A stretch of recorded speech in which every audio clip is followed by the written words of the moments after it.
आज अर्थव्यवस्था का चैप्टर पढ़ेंगे हम। चैप्टर फर्स्ट विकास। इसके नोट्स हमने आपको दे दिए हैं, समझाना था तो बता रहे हैं। देखिए, अर्थव्यवस्था आपकी तीसरी किताब है। अर्थव्यवस्था क्या होती है? इसमें हम लोगों की या समूहों की आर्थिक क्रियाएं जो होती हैं उनका अध्ययन करते हैं। आर्थिक क्रिया मतलब पैसे से संबंधित। अर्थ का मतलब पृथ्वी भी होता है, अर्थ का मतलब मनी भी होता है। तो पैसों से, रुपयों से संबंधित गतिविधियों को देखेंगे। तुम्हारा पहला चैप्टर है विकास, डेवलपमेंट। विकास क्या है? वैसे तो विकास जो है सकारात्मक परिवर्तन, कोई भी पॉजिटिव चेंजेस जो होता है वह विकास होता है। सामान्यतः हम लोग विकास का अर्थ वृद्धि समझ लेते हैं, वृद्धि, बढ़ना। लेकिन जरूरी नहीं है कि हमारी लंबाई में वृद्धि हो, चौड़ाई में वृद्धि हो। हमारी मानसिक वृद्धि भी हो सकती है, हमारी आर्थिक वृद्धि भी हो सकती है। तो मुख्यतः इस चैप्टर में जो पढ़ेंगे वो पढ़ेंगे आर्थिक वृद्धि। आर्थिक वृद्धि के बारे में पढ़ेंगे और यहाँ पर हम देखेंगे कि आर्थिक वृद्धि नापने का जो मुख्य चीज है वो है हमारा प्रति व्यक्ति आय। प्रति व्यक्ति आय,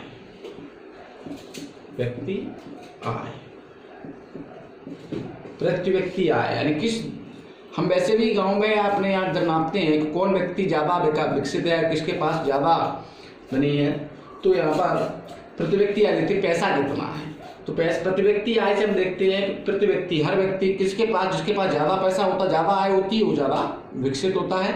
लेकिन इसके साथ साथ हम कई अन्य चीजों को भी देखते हैं। हम सामाजिक बराबरी देखते हैं, हम अन्य विकास के कारक देखते हैं, उसकी शिक्षा देखते हैं, परिवहन देखते हैं, तमाम सारी चीजें देखते हैं। तो यहाँ पर हम देखेंगे प्रति व्यक्ति आय विकास, जो पॉजिटिव चेंजेस होते हैं उनको देखेंगे, विकास को। तो यहाँ पर सबसे पहले प्रति व्यक्ति आय देखेंगे। प्रति व्यक्ति आय या इसको बोलते हैं औसत आय। तो इसको निकालने का एक फॉर्मूला होता है कि राष्ट्रीय आय और डिवाइड बाई पॉपुलेशन, जनसंख्या। यानी किसी भी देश की जो टोटल आय होती है, राष्ट्रीय आय होती है, उसको डिवाइड कर देते हैं उसकी जनसंख्या से, तो निकल करके आती है हमारी राष्ट्रीय आय या औसत आय। औसत आय इसको निकालते हैं। ये मुख्य मेजर है हमारा आर्थिक विकास को समझने के लिए। इसके अलावा करते हैं जो विकास की बात, तो देखिए विकास हर व्यक्ति के लिए अलग अलग मायने होते हैं। विकास के अलग अलग सिस्टम होता है, हर व्यक्ति का विकास के लक्ष्य भी अलग अलग होते हैं। देखिए, किसान को अगर हम कहें कि किसान का विकास हुआ, किसान लक्ष्य अगर हम देखें तो हम देखें किसान, तो किसान के लिए क्या लक्ष्य होंगे? किसान के लिए होगा कि उसको जो है फसल का जो मूल्य है, इसको हम बोलते हैं एमएसपी ज़्यादा हो, ठीक है।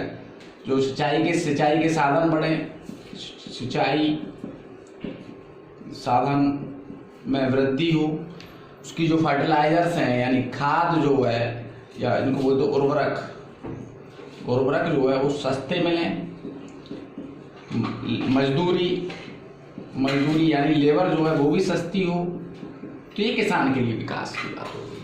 अब यहीं पर ये किसान के लिए विकास के लक्ष्य होने चाहिए। किसान चाहेगा उसकी फसल जो है ज़्यादा से ज़्यादा मूल्य में बिके, सिंचाई के साधन अच्छे हों, पानी उसके खेत में अवेलेबल हो, खाद सस्ती मिले, बीज सस्ता मिले, मजदूरी सस्ती मिले, ये सारी सुविधाएं मिले।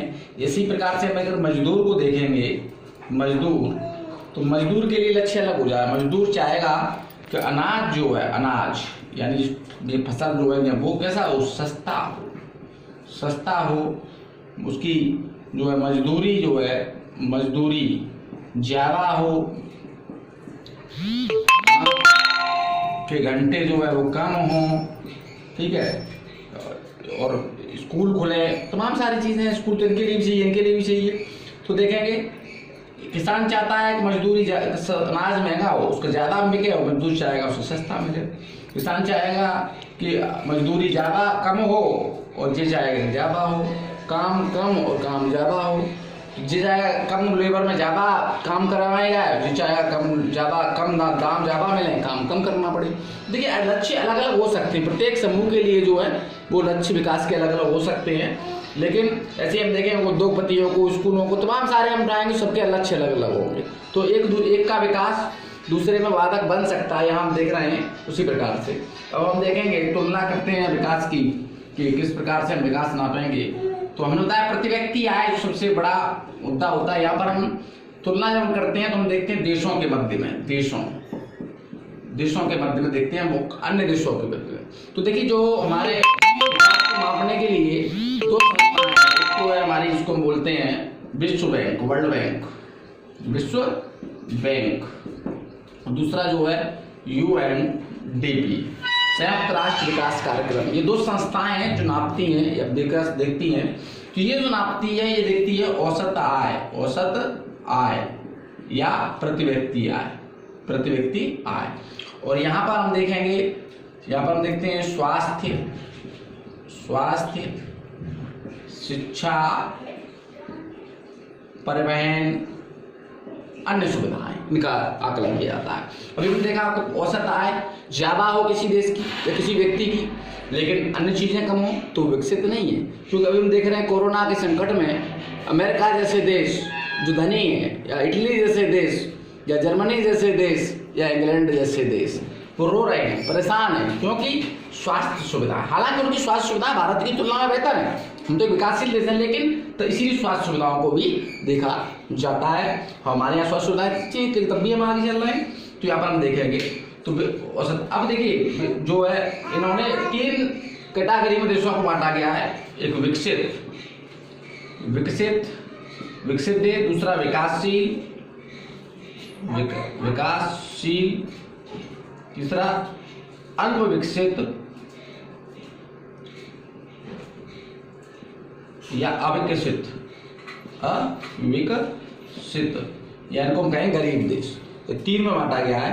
तो यहाँ देखिए जब भी हम तुलना करते हैं तो हम डॉलर यानी मुद्रा जो है वो डॉलर में निकाल करके लाते हैं, लेकिन अगर हम भारतीय मुद्रा में बात करें तो तब के जो आंकड़े थे आपकी पुस्तक किताब के अनुसार, बुक के अनुसार, वो है रुपये, यहाँ पर हम देखेंगे कि 37,500 से कम प्रति व्यक्ति आय जहाँ जिस देश की होगी वो इस श्रेणी में रखा जाएगा। यहाँ पर 37,500 से ज्यादा और लेस देन लगभग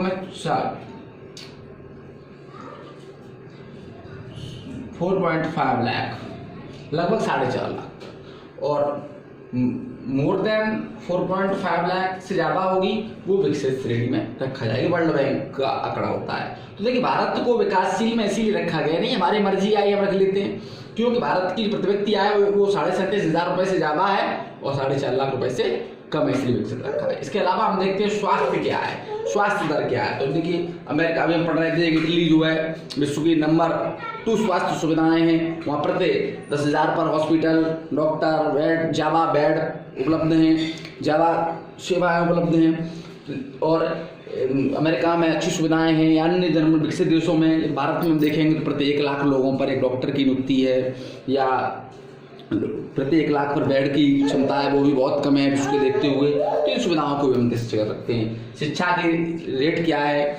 यानी कहाँ लोग ज़्यादा पढ़े लिखे हैं, कहाँ कम पढ़े लिखे हैं। ऐसे परिवहन की सुविधाएं कैसी हैं, फास्टेस्ट मोड ऑफ ट्रांसपोर्टेशन, यानी कि परिवहन के किस साधन हैं, बुलेट ट्रेन है कि नहीं है, रेलों की गति क्या है, एक्सीडेंटल रेट क्या है। इसी तरह इसमें हम स्वास्थ्य में देखते हैं जन्म दर क्या है, मृत्यु दर क्या है, डेथ रेट क्या है।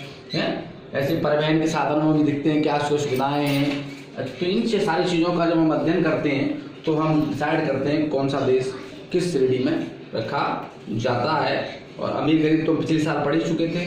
ऐसे ही तो इन साधनों के माध्यम से हम जो है प्रत्येक देशों के बाद तुलना करते हैं। हमें इंटर स्टेट डेवलपमेंट भी देखते हैं। देखिए जरूरी नहीं है कि अपने अपना मॉडल है। हम भारत में अगर बात करें तो भारत में बहुत सारे 29-28 राज्य हैं और वो राज्यों में भी अलग अलग सिस्टम है। प्रत्येक राज्य की जो प्रति व्यक्ति आय है, सुविधाएं समान नहीं है।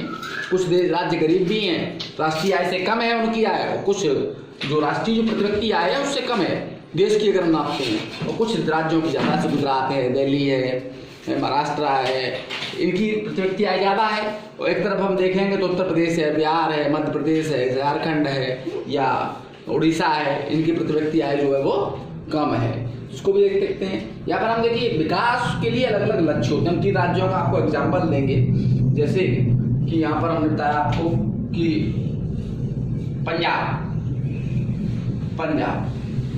पंजाब की प्रति व्यक्ति आय ज्यादा है, क्योंकि पंजाब ने एग्रीकल्चर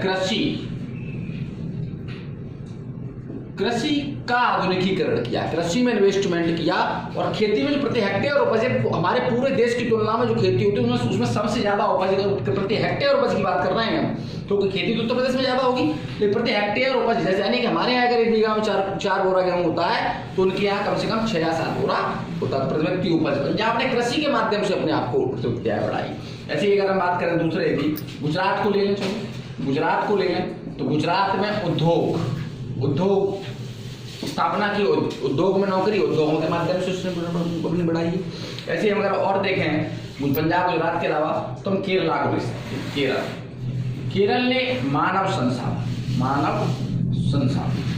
संसाधन में इन्वेस्टमेंट किया है। पढ़ चुके हो आप पिछली बार। मानव संसाधन क्या होता है? उसने अपने अपने यहाँ के लोगों को पढ़ाया लिखाया, उच्च तकनीकी उच्च शिक्षा दी, जिससे क्या वहाँ के लोगों को अलग अलग देशों में जाकर के, अलग अलग प्रदेशों में जाकर के नौकरी की और कमा करके कहाँ लाए केरल, तो प्रति व्यक्ति केरल की भी बढ़ती। ऐसे ही हम अगर और देखें तो तमिलनाडु का भी एक मॉडल हो सकता है पीडीएस के माध्यम से।